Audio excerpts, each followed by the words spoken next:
Bonjour à tous, bonjour à toutes, bienvenue dans votre magazine mensuel à voir sur la chaîne YouTube du diocèse de Nice et à écouter sur RCF Radio. Au sommaire, bien sûr, toute l'actualité du diocèse. On parlera des 114 catéchumènes qui seront baptisés lors de la prochaine veillée pascale. Votre agenda, enfin, de cette émission. On parlera là aussi du carême avec les dates importantes. Et puis, notre invité aujourd'hui est Gilles Bouys, archiviste, bibliothécaire diocésain et délégué épiscopal à l'art sacré.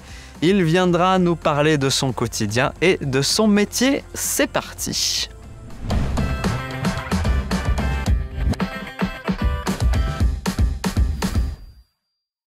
L'actualité de ce mois de février, ce sont les 114 catéchumènes qui seront baptisés lors de la prochaine veillée pascale.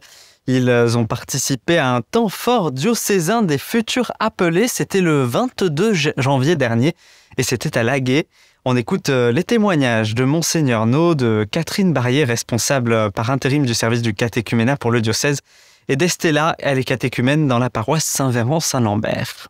Depuis les premiers temps de l'Église, en fait, l'évêque a une place toute particulière, certes dans l'accompagnement, dans le processus, mais tout spécialement dans ce qu'on appelle l'appel décisif, où chacun est nominativement appelé, certes par l'évêque, par l'Église, mais à travers ses médiations, par le Seigneur lui-même. Ce que nous voulions aujourd'hui que les catéchumènes réalisent, c'est que l'appel qu'ils ont entendu, c'est un appel qui s'enracine ou qu'ils vivent au jour le jour. Le Christ est là avec toi dans ta vie. Il est dans l'aujourd'hui, dans ton aujourd'hui. De cette journée, j'attendais un moment de partage que j'ai vécu. J'attendais qu'on éclaire un petit peu certains concepts et certaines paroles, et c'est ce qui a été fait au cours des ateliers, donc c'était super. Un reportage à retrouver sur le site internet et les réseaux sociaux du diocèse de Nice. C'était les 24 et 25 janvier dernier, les journées du presbytérium à Nice. Plus d'une centaine de prêtres y ont pris part cette année autour du thème de la fraternité.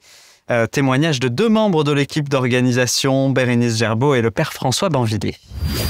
On est assez vite tombé d'accord sur un nom et un thème, en pensant que dans le cadre des préoccupations du diocèse sur la vie du presbytérium, il aurait été pertinent, intelligent, fécond de faire venir le père Paul Daulier pour évoquer toutes ces questions qui tournent autour de la fraternité sacerdotale, comme il a travaillé à l'aide de Saint-Jacques et pouvait nous accompagner. C'est comme ça que ça s'est monté. Il y a une joie déjà de rencontrer tous les prêtres du diocèse, une joie aussi de rentrer dans une culture commune, de travailler ensemble, de collaborer ensemble, et puis que cette petite équipe qui va s'occuper de la formation des prêtres puisse exercer leur mission. Et au cours de ces journées, un hommage a été rendu à Christine Brun. Vous pouvez d'ailleurs réécouter ou revoir son interview sur la chaîne YouTube du diocèse de Nice dans un précédent JVD, celui du mois de décembre.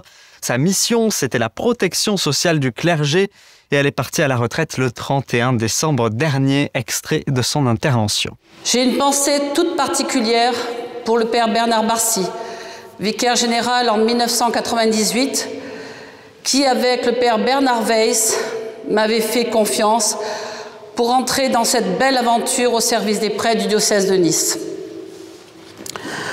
Aujourd'hui, ce sont les prêtres en activité que je viens remercier. J'ai cheminé auprès de certains pour les aider à traverser des périodes difficiles, d'autres, à travers des témoignages, des soutiens, ont joué un rôle de veilleur, attentif aux difficultés de certains confrères ou de prêtres âgés. Il me reste encore à remercier une personne. C'est Sandrine Massiota, votre nouvelle assistante sociale. Nous avons eu la chance de travailler un peu ensemble. Ses compétences, sa gentillesse me font dire que nous avons choisi la bonne personne. Vous m'avez fait confiance, vous pouvez lui faire confiance. Un grand merci à tous.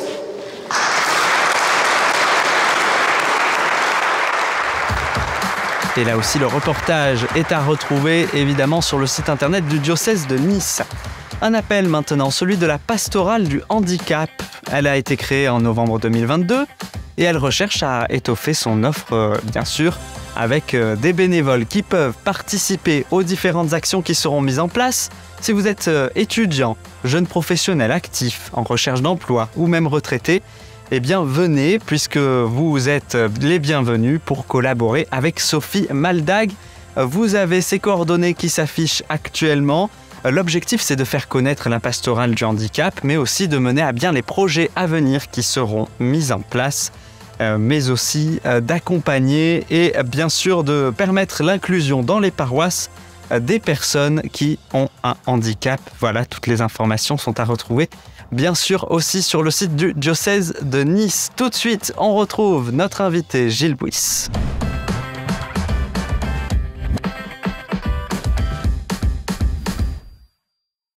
Notre invité aujourd'hui est Gilles Bouis, archiviste, bibliothécaire diocésain, délégué épiscopal à l'art sacré. Bonjour. Bonjour. Merci d'être avec nous aujourd'hui. Cela fait 20 ans que vous avez ces fonctions, c'est ça, dans le diocèse de Nice? Voilà, 20 ans archiviste diocésain. J'ai pris la succession du père Philippe en 2003, après 2-3 années avec lui comme adjoint.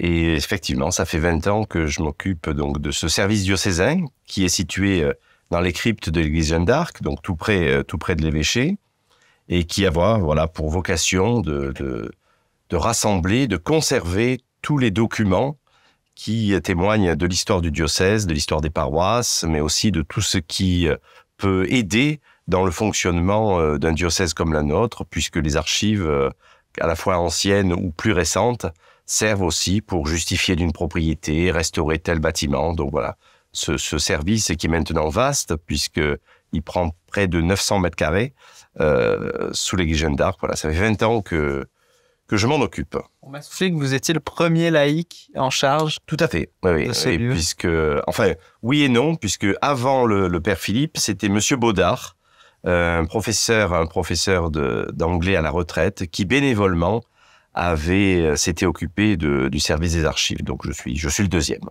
Alors, depuis que vous êtes là, il y a un gros projet qui là a eu lieu, qui a été mis en place.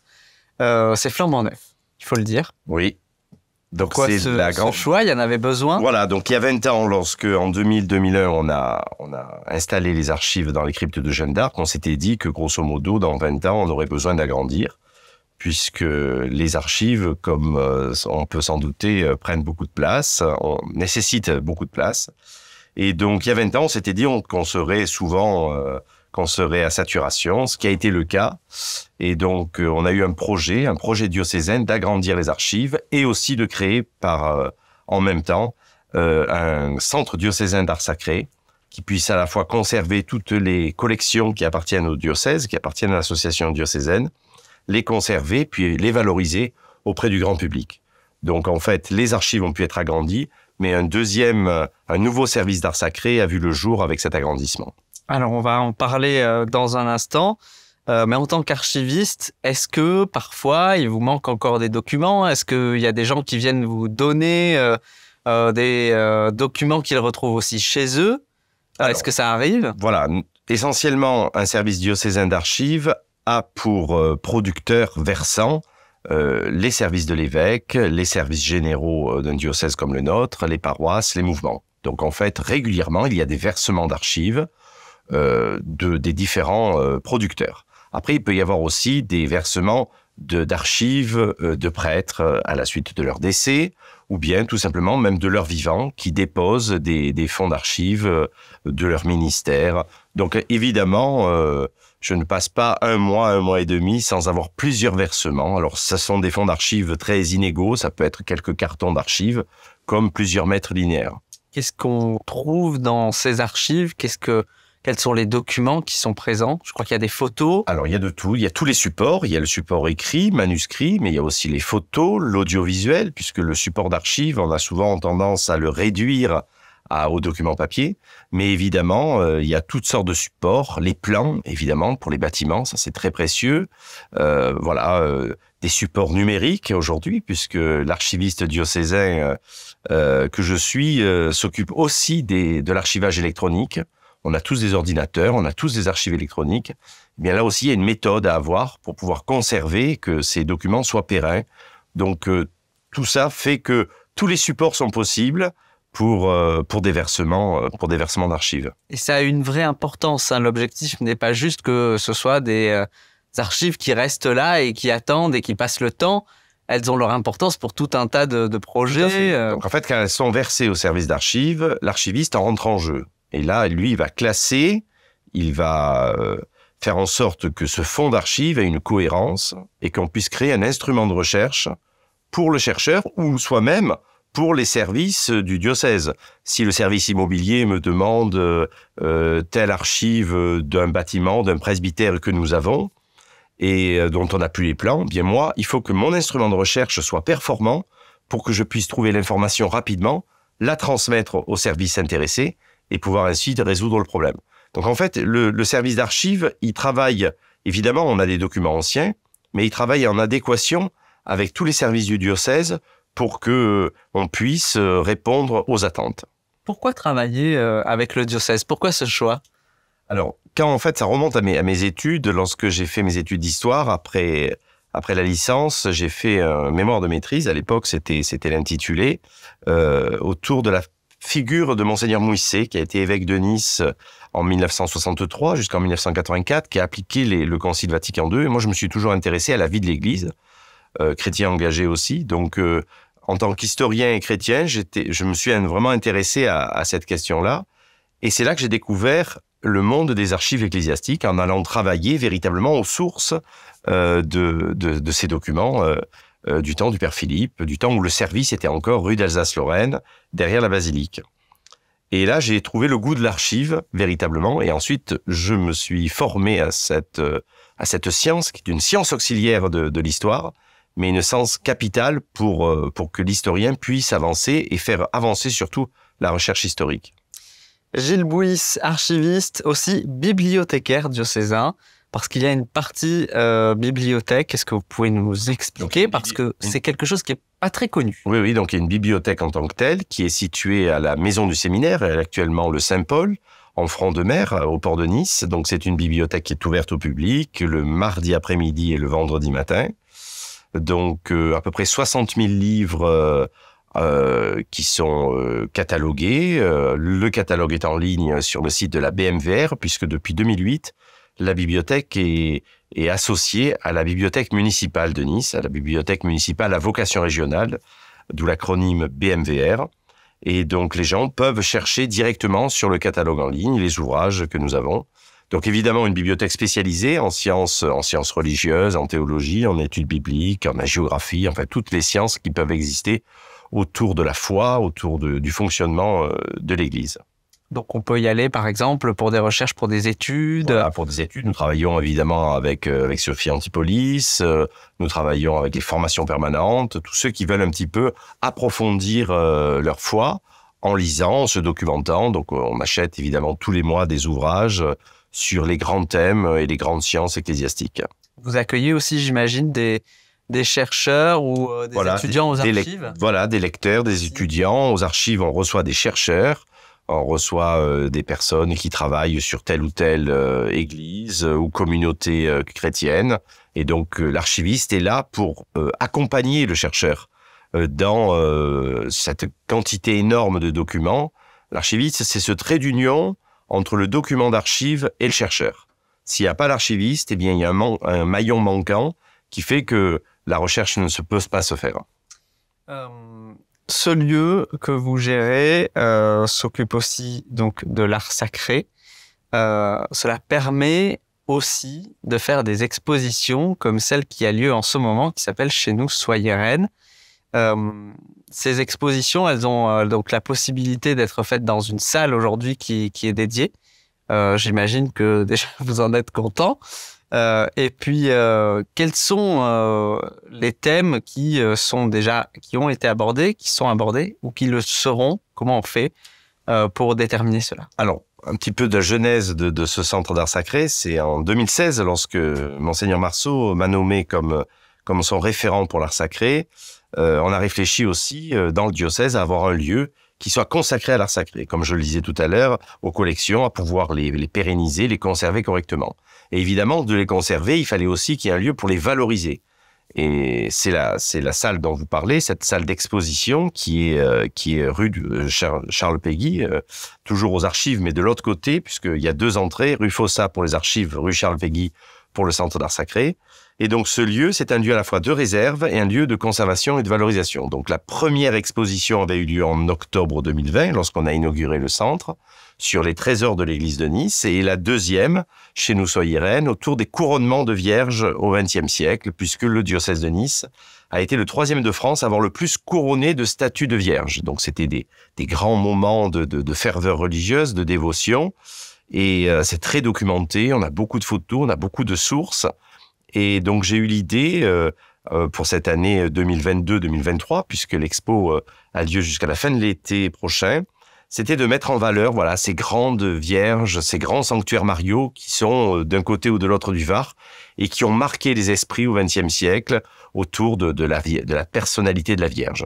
Donc c'est une exposition à la fois tout public, où on reçoit des groupes, où je reçois des groupes, je fais des visites commentées, pour essayer de rappeler aux gens quelle était la signification de ces couronnements. C'est pas si vieux que ça, c'est au XXe siècle, c'est au siècle dernier. Ça paraît déjà assez loin, mais ça permet de revoir un petit peu de plus près notre histoire contemporaine, l'histoire de notre diocèse, et c'est la finalité de ce centre d'art sacré. Parce qu'on oublie peut-être assez vite ce qui s'est passé dans le passé. Oui, on oublie, le temps passe vite, et l'historien, l'archiviste a ce devoir, cette finalité de rappeler à ses contemporains notre histoire, non pas pour regarder dans le rétroviseur, mais surtout pour essayer de voir l'avenir, de savoir comment les chrétiens ici ont construit l'édification du royaume sur cette terre, et bien comment ils s'y sont pris. Donc c'est important des fois de regarder un petit peu, de travailler sur cette histoire commune, puis de la faire partager au plus grand nombre, parce que on a un souci de transmission aussi. Par rapport aux nouvelles générations, mais aussi même par rapport à un presbytérium qui s'est grandement renouvelé depuis longtemps. Donc, on reçoit aussi des prêtres qui ou sont d'origine différente des nôtres, de traditions différentes. Ils arrivent, ils ont des missions dans le diocèse. Bon, c'est important aussi de comprendre l'histoire de notre Église ici dans les Alpes-Maritimes. Comment l'histoire peut inspirer notre futur dans le diocèse ? Mais en fait, pour travailler sur notre avenir, toute civilisation, toute personne a eu besoin d'une histoire. Souvent, on nous parle aujourd'hui des gens qui cherchent leurs racines. On entend beaucoup ça dans les médias. En fait, chaque individu est construit par une identité, par une histoire qui lui est propre. Un diocèse, c'est exactement la même chose. Un diocèse a une histoire. Le nôtre a une histoire sans coupure depuis le 3e siècle de notre ère. Il a encore de très belles pages encore à écrire. Et l'archiviste est là pour continuer à rappeler sans cesse notre histoire et puis de travailler véritablement sur l'avenir. Vous participez aussi à d'autres expositions en faisant parfois des prêts. Et des partenariats. Et des partenariats qui permettent de valoriser finalement l'art sacré au-delà du centre diocésain. Voilà, ça a été l'expérience avec Divine Collection, avec le partenariat avec le Palais Lascaris il y a maintenant un an et demi, où là on a voulu mettre en valeur les collections d'art sacré qui étaient présentes dans les institutions publiques, comme le Palais Lascaris. Et donc avec Elsa Puaré, on a travaillé ensemble sur la valorisation de ces collections. C'est Monseigneur Marceau qui avait inauguré cette exposition qui a eu un grand succès, qui a fonctionné presque 8 mois au Palais Lascaris. Donc voilà, Divine Collection, c'était un très bel exemple de partenariat entre le Centre d'Art Sacré, le tout jeune Centre d'Art Sacré, et une institution beaucoup plus ancienne qui était le Palais Lascaris. On vous demande parfois des prêts oui, pour des expositions. Tout à fait. On a prêté là récemment une très belle chasuble en soie des années 20 à l'abbaye de Fontevraud, près de Saumur, en Anjou, où il y a une expo au fil du sacré. C'est une exposition sur les vêtements liturgiques. Et donc, on a prêté. D'ailleurs, l'exposition est toujours en cours, je crois, à Fontevraud. Je reviens avec vous vite fait sur votre choix de métier. Comment ça s'est passé ? Qu'est-ce qui vous a pris dans votre tête à vous dire je vais devenir un jour archiviste, historien? Quel est votre lien, vous, avec l'histoire? Pourquoi ce choix? Alors, on peut pas répondre à toutes ces questions. Le goût de l'histoire, donc je l'ai eu tout petit.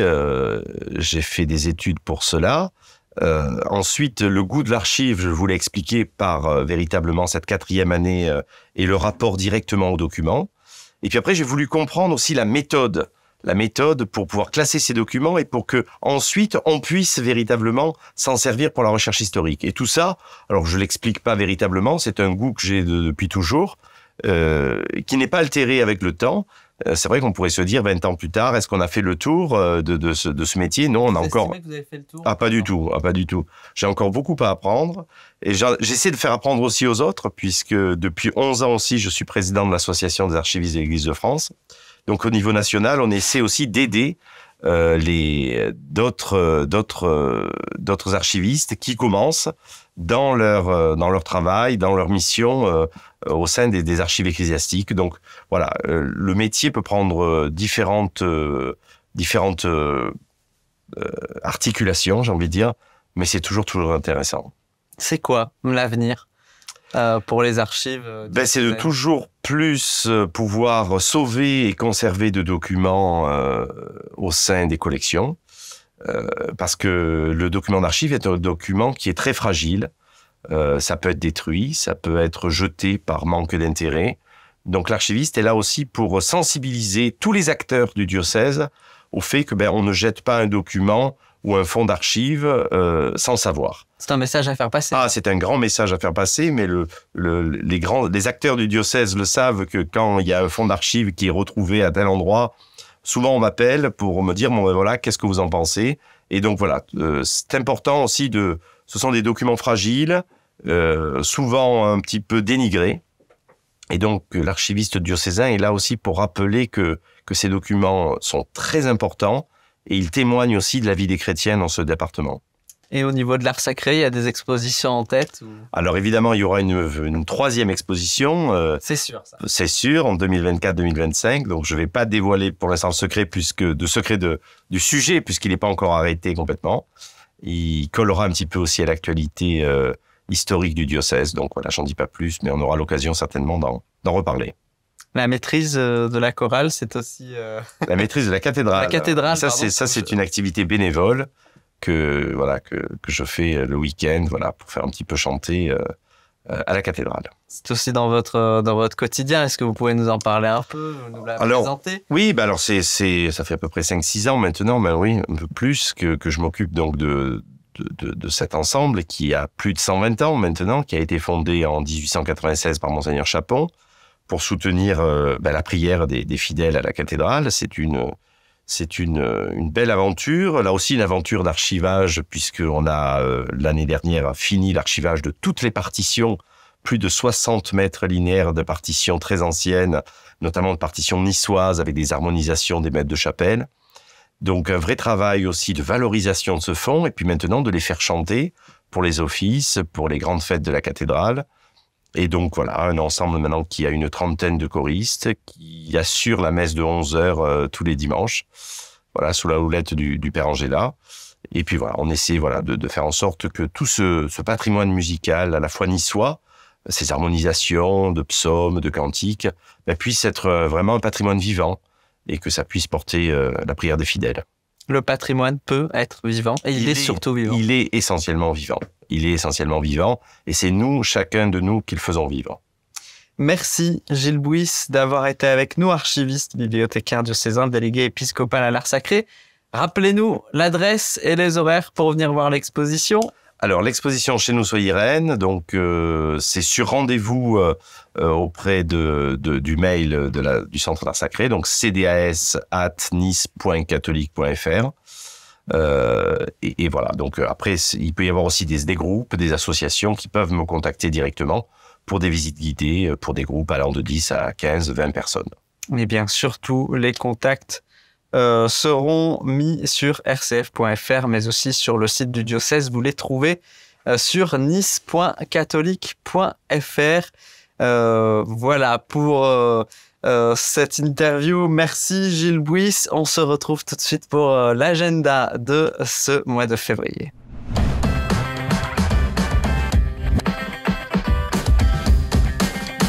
À noter, en ce mois de février, le temps fort, bien sûr, celui du carême, avec le CCFD Terre Solidaire cette année qui va animer des actions. Le mercredi 22 février, pour la messe des cendres, ce sera à 16h30 à la chapelle Sainte-Rita.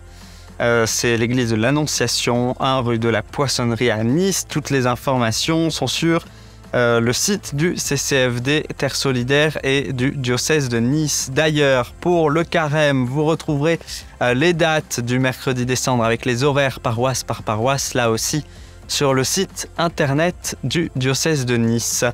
Le 22 février de toujours ce mercredi des cendres, ce sera la traditionnelle messe des artistes à l'église Saint-Jean-Baptiste-Leveux à partir de 18h. Plasticiens, écrivains, musiciens, spectacle vivant pour une célébration de la création. C'est organisé par l'aumônier des artistes, le frère Yves-Marie Lequin. Et puis, on va maintenant jusqu'au 4 mars pour vous présenter la journée mondiale de prière. Ce sera à 16h. Ce samedi 4 mars dans les locaux de l'Armée du Salut, c'est boulevard du Bouchage. Le thème cette année sera Taïwan, avec au programme donc un temps de prière, de présentation du pays et un partage de chants, et autour aussi de cette phrase « Ayant entendu parler de la foi que vous avez dans le Seigneur Jésus et de votre amour pour tous les fidèles, je ne cesse de rendre grâce quand je fais mémoire de vous dans mes prières. » Voilà donc pour cette journée mondiale de prière qui a lieu le 4 mars. Vous retrouvez bien sûr toutes les autres dates sur le site internet nice.catholique.fr. Merci à la réalisation à José Garcia et au diocèse de Nice pour ce numéro du JVD et de Vitamine C quand vous écoutez RCF. On se retrouve bien sûr le mois prochain à nouveau sur les réseaux sociaux du diocèse de Nice et à la radio. Très bonne journée à tous.